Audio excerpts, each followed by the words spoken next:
I'm only.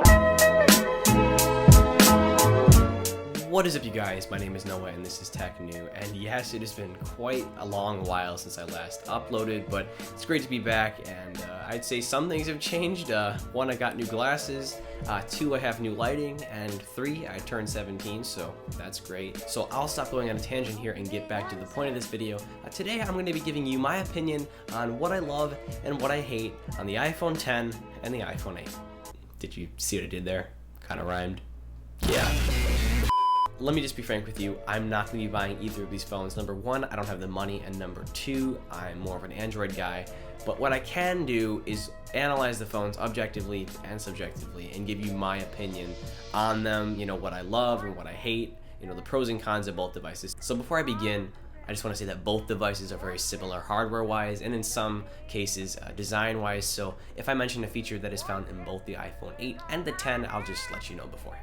So first off, I'm going to talk about the iPhone 8 because I think it's the more boring of the two devices. Obviously, it isn't this radically new device. It really has the same design that we've been seeing for the past 4 years, but I'm going to get into detail about that in a minute. So let's first talk about the things that I love about the phone. First thing that I like about the two phones is the glass back, which is also a feature of the iPhone 10, by the way, so let's just get that out of the way. I think it's a nice subtle design change, the biggest design change that we've seen with this iPhone 6s design in the past 4 years. I think it looks classy, especially with the black and the gold colors.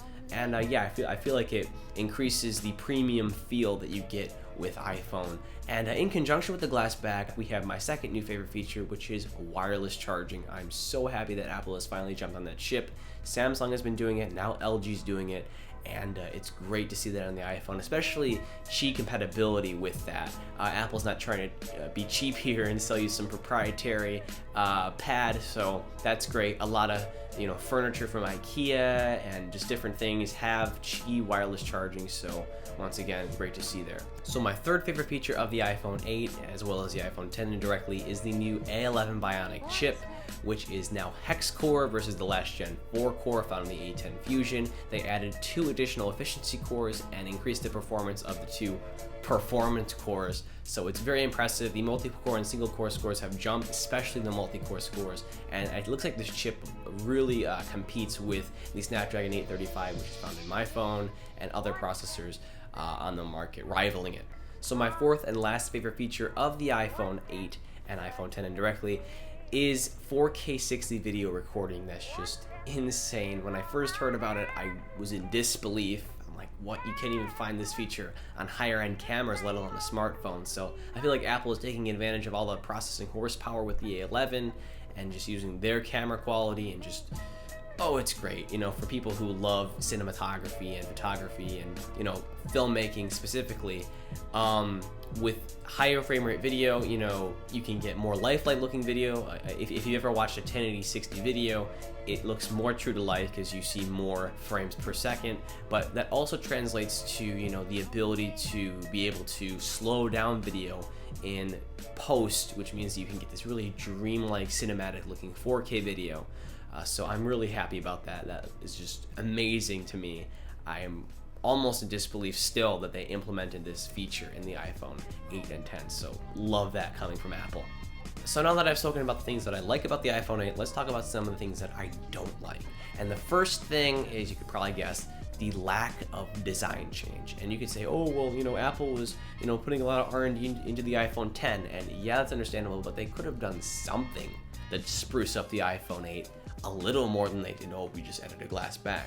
And that's not as subtle of a design change, but still the design overall is basically the same. I mean, someone mentioned that if your phone looks the same as it did 4 years ago, there's something wrong. I was under the impression that Apple was going to slim up the bezels a little bit and then have their insane looking iPhone 10 or iPhone edition, I thought at the time. But yeah, the design has not changed for 4 years substantially, and it just kind of bugs me. So the second thing that I hate about the iPhone 8 and kind of indirectly the iPhone 10 is Apple's fast charging. And you might say, oh, well, that's a good feature, I didn't hear about that. And yeah, you didn't hear about it because Apple is forcing you to buy their proprietary connector and brick in order to use it, which is really crappy on their part. So, they might not have cheaped out when it came to wireless charging, but when it comes to fast charging, they're kind of pushing you into a corner kind of getting money out of you if you want to use that. So that's disappointing.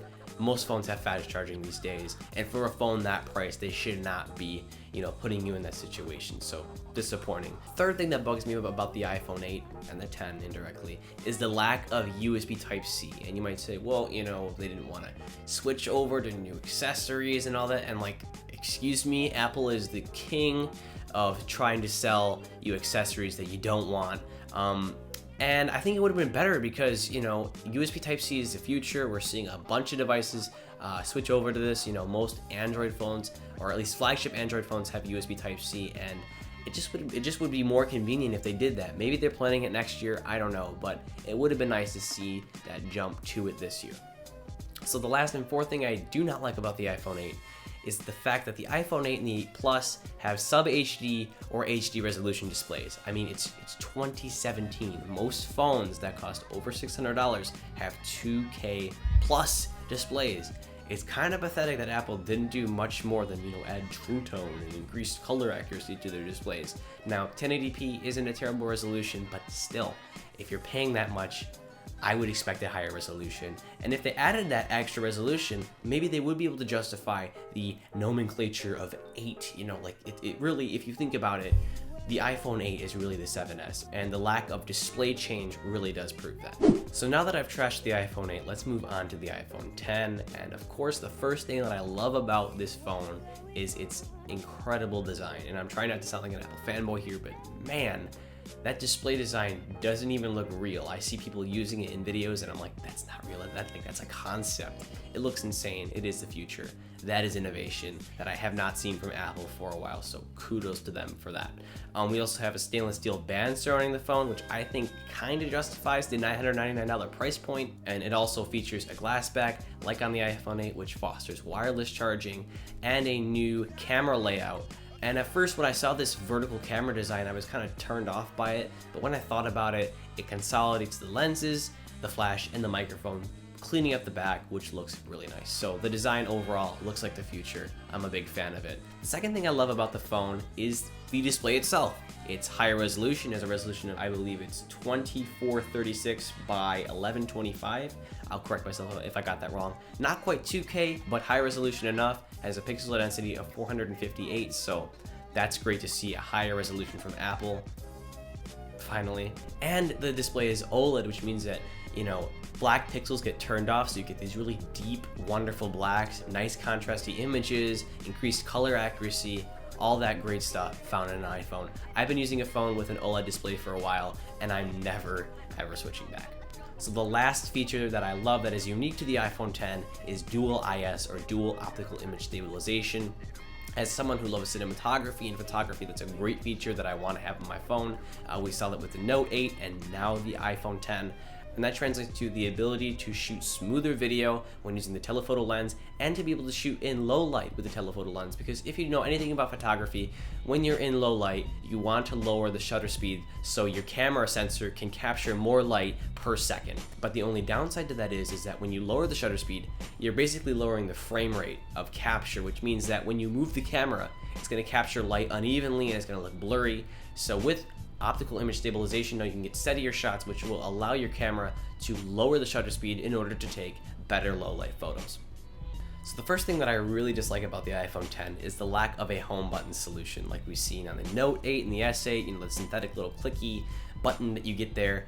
I wish Apple would have given the option to the consumer to have that on the iPhone 10. I mean, you might say, well, swiping is a thing of the future. We gotta get used to that. We're just gonna have all display and no buttons and whatever. And maybe you're right, but people like buttons. I like buttons. In my opinion, the home button is a decade-old staple of the iPhone, and it's sad to see Apple just rip it right out of the design so quickly. I mean, with the iPhone 7, they said, here's this fake synthetic, clicky home button that doesn't actually click. It's solid state, and now there's no home button at all. So it's kind of sad to see it go. Maybe I'm just grieving here, but it would have been nice to see an alternative. I'm not saying like there needed to be a home button in the iPhone 10. All I'm saying is I wish there was an alternative to use a synthetic home button in the iPhone 10 for consumers who are, reluctant to change like I am.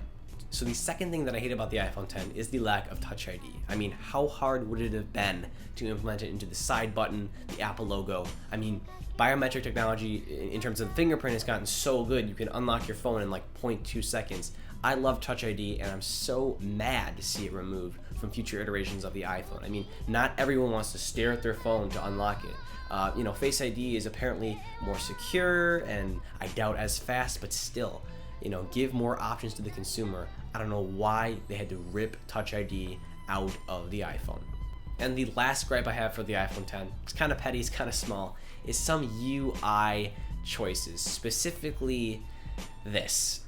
What the hell is this? What is that lock button? It's so ugly. Maybe I'm just being really subjective here, but it really takes away from the beautiful futuristic design of the iPhone 10. I wish they would make the lock button more subtle or change it or something. I think it looks hideous. So yeah, that's what I think about the iPhone 10 and the iPhone 8. I hope this helped you out in some way. Maybe you're in the market, like I said, to buy these two phones. Maybe I steered you off the path of iPhone. Maybe I steered you on the path of buying the iPhone 10 or the 8. I don't know. Both phones are great in my opinion. They have their strengths and weaknesses. And yeah, I just kind of exemplified those for you. So once again, I hope this video helped you out. I'd really appreciate it if you leave a like on the video, comment if you have any questions or suggestions, and subscribe for more content like this. And before I go, I'm thinking about doing a Q&A type video. So if you have any questions for me that aren't too creepy or personal about, the channel, about myself, feel free to ask them. I'd love to address them in another video. So as always, other than that, I will catch you all in the next video.